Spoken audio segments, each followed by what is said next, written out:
Malaksid ti makaparelax ken makapabang arabuya ti sexy beach iti barangay Estancia iti initi pasukin at dapit ti may sa adaydayon iti tattao iti lugar. Naadayo ken no saan ka pamilyar, mabaling nga ipagarup mo agagangay laing daytoy a waiting shed iti igid ti National Highway. Ngem para ka diti nakapadasen ti imay ditoy, kang runaan na digiti mahilig ti food trip. Ibilang damay sa daytoy kaditi agtagilako ti kaimasa na barbecue iti probinsya. Naimas, na. Karay na kumat katang tuno ada birthday may celebration. Talagang kumat katang lahat po, pati yung karne at sauce. Tapos nagpupunta ito yung mga anak namin doon sa Solsona. Talaga nag-order ako lagi. Pag mabisita sila every month. Ti pagtagilakwan ti barbecue team patakder ni Lola Josefina agarup 30 at awenen ti napalabas. Sipud idin, daytoyan ti nagserbi a katinulungan na ti panangbiag na ti pamilya na. Iti agdama, ti anak na anima ng Melanie ti maysa kaliti agiman manehar ti negosyo. Nairugi detoy nga business ni mother ko idi agtawan nakpailaang iti when I was in second year high school. Tapos gaputi kinarigat ti panagbiag na napanunutan naman deto nga naramid idi ko basi-basit 2 kilo kasi pailat aramiden na. Saan ang nalasatan ni Lola Josefina ti sakit na ken pimusay daytoy 7 a bulanen ti napalabas. Ngem uray awan isunan, pinili ti pamilya na si pawen ti negosyo tapno nagtultuloy damet a maserbyan digiti sukida. Kalpasan ti 30 at awen sipud pay anang rugi nga agoperar ti Josie's Estancia Barbecue.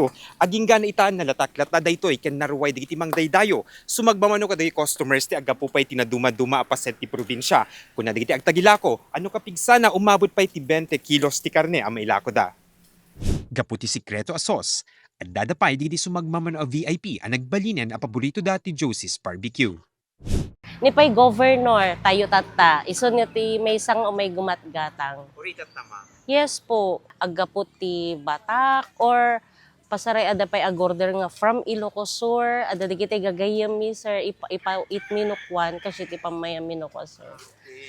So accept payment tikas lang kumadag pa birthday ma'am, takayat da tiya. Yes, sir, wana sir. So dete kung kunada nga bilao sa ay barbecue sa bilao no ko dahil.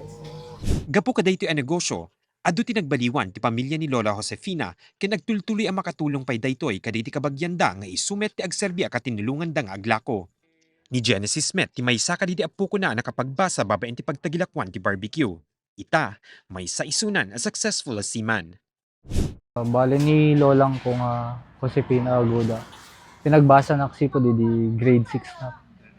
Till college. Hanggang college. Bale, idid 2 kang pelat agyan idid. Bale siya kayo katulong na idid aglakla ko idid to. Nga parala ko na idid. 2 ka magkatinulungan. Habang abas-basa na malpas klase, diretso na ko idid. Nagyaman na ken lola ko kasi no awan ni Sona baka jak nag-graduate ti kinasiman ko tata. Awan siguro nasayat nga pagubra no awan ni Sona. Pagyamanan da ka ti kastaunay, handa ka man nga makikita na kami no kasano kaming ag maysa ag titimpuyog nga anak mo apo ko mamatiak nguni apo Dios adakan keng kuana kitda kami amok nga di na kami baybayan nga uray deto imbatim nga legacy deto pagbarbecuean mamati ak mama nga mapadakkel deto babaen ti tulong mo ken kararag mo kada kami nga anak mo nga nabat-bati mo. Iti medlaksid ang iminan ti presyo digiti sumagmaman ang magatgatang saan na nagbaliw ti presyo digiti lako iti Josie's Estancia Barbecue. Inayon met digiti agtagikwa ano mapadakkel na daytoy a negosyo agtali na ed aditoy latta ti agserbia pwesto da. Mark Magdirila, Balitang Solid North.